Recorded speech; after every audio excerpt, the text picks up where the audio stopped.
oh, there is fresh manna every single day. That's why mindfulness and meditation is such a powerful practice to embrace. I truly encourage all of us to embrace mindfulness and meditation. It's really an empowering practice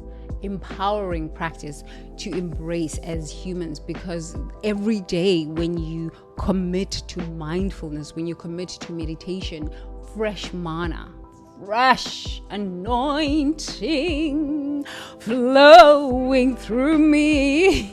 Fresh anointing. You can even say that for yourself. You can say that for yourself.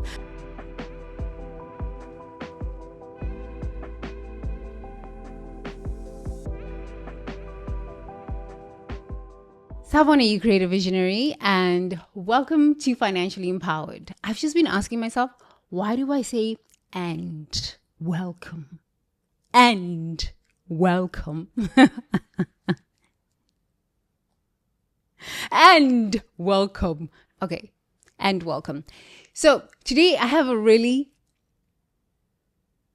exciting lesson. I have a very exciting lesson. I was reading one of my many books that I have. One of the chapters that I was reading was on yesterday's manna, that we cannot live on yesterday's manna. We cannot live on yesterday's manna. It's a very profound teaching in the Bible that I had to learn how to embrace, had to learn how to embrace and embody. You cannot live on yesterday's manna. So I had this whole video series that I had filmed, and I realized that no, you cannot live on yesterday's manna. The more I spend time in meditation, the more I spend time writing and thinking and working through money stories, working through agreements, oaths, vows, empowerment, I'm realizing, there is fresh manna every single day. That's why mindfulness and meditation is such a powerful practice to embrace. I truly encourage all of us to embrace mindfulness and meditation. It's really an empowering practice to embrace as humans, because every day when you commit to mindfulness, when you commit to meditation, fresh manna, fresh anointing flowing through me. Fresh anointing.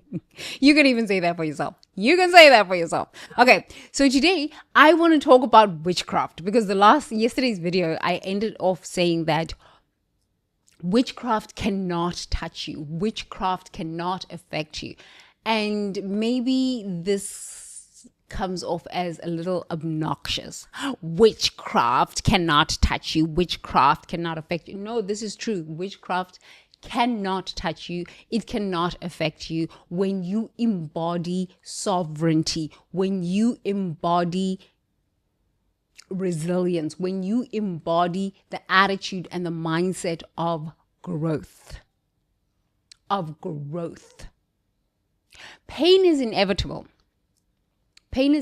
Suffering is truly optional. Pain is inevitable. Suffering is truly optional. But you gotta live it so that you can understand this lesson. Honestly, you gotta live it until you can literally understand it in your cellular memory. So I want to go back to that lesson on witchcraft. Witchcraft is a thing. Witchcraft is real.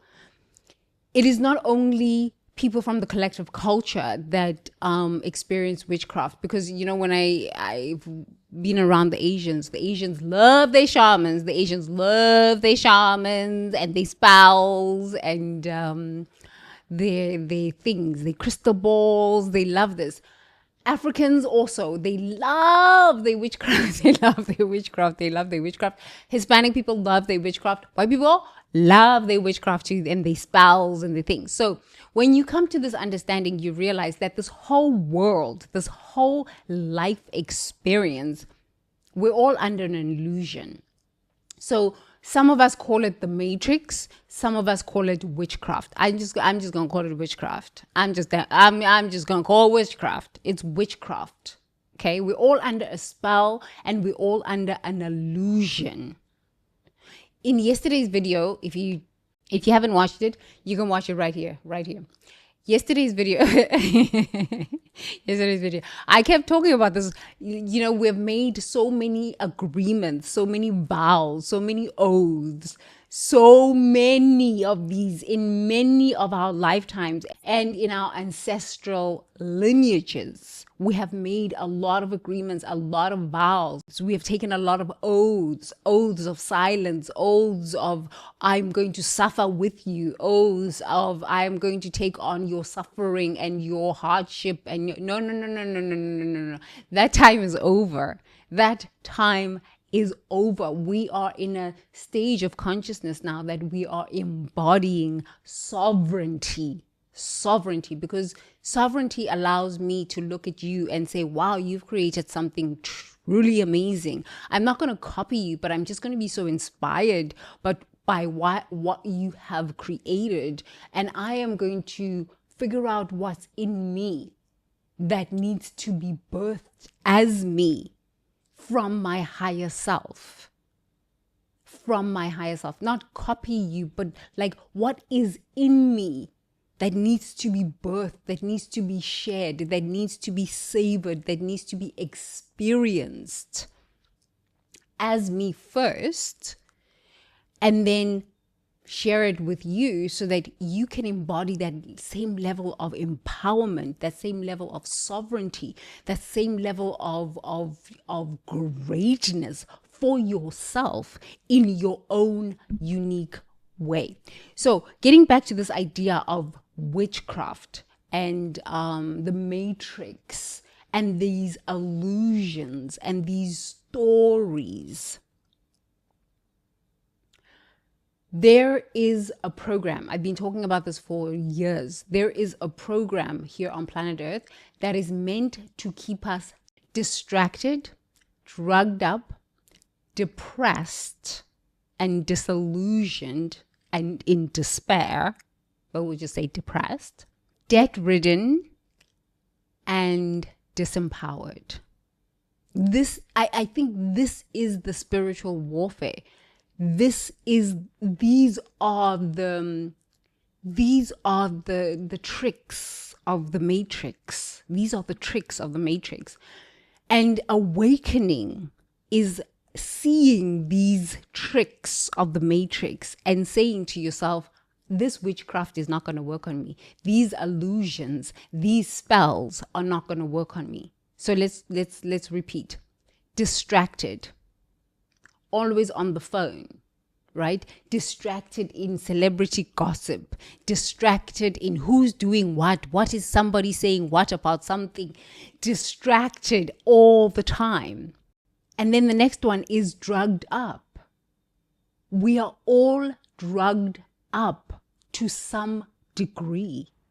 Whether it is an addiction to alcohol, whether it is an addiction to prescription medication, whether it is an addiction to weed, whether it's an addiction to soda, whether it's an addiction to food, whether it's an addiction to candy, we're all drugged up to some degree. The next is depression. What is depression? Anger turned within. So when you are angry, sometimes it's not even your own anger, it's your ancestral anger, the anger that has been like coming through your ancestral line for all of the potential that they did not actualize, for all of the dreams that they could not fulfill, for all of the hopes and goals that they wanted to fulfill and they couldn't. So now that anger is coming through from your ancestral line. It could also be anger from your many past lifetimes where you have taken vows and oaths of poverty and depression and giving up your power and all of the stuff. This is depression. It's anger turned within. I am not an advocate for getting onto social media and ranting. This is not mindful. This is emotional immaturity. It is truly not mindful. It is emotional immaturity, and this is truly unacceptable. It's unacceptable.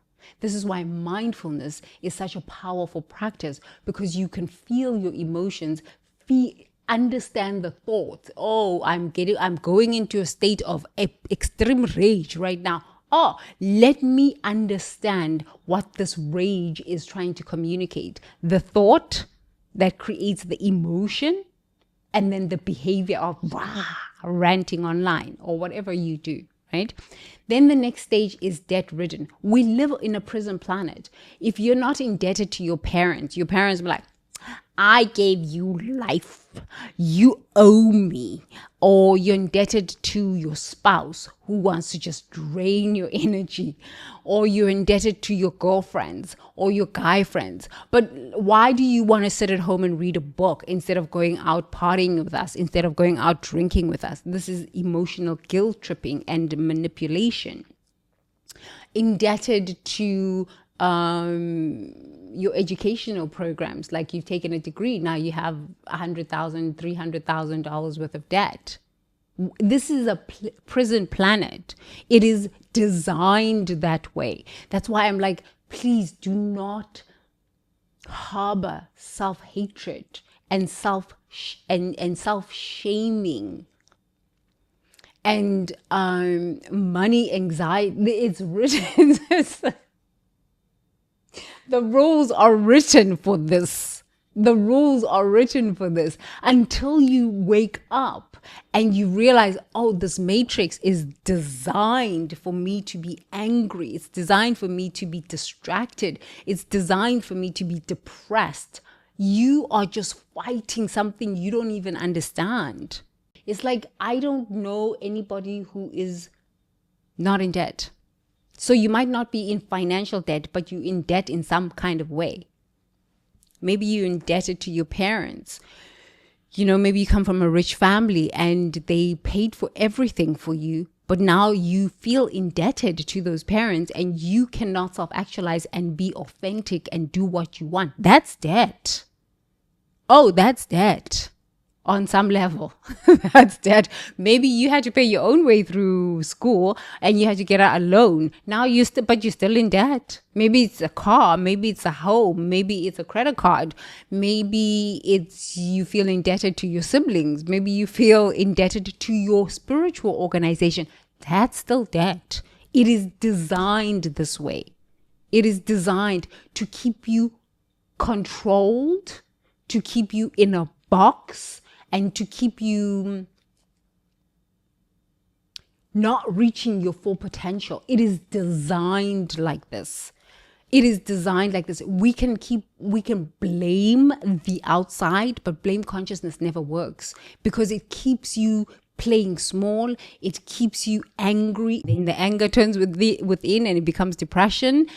It just keeps you in madness. Okay. And then the next stage is disempowerment, where when you are finally disempowered, you're going to self-destruct.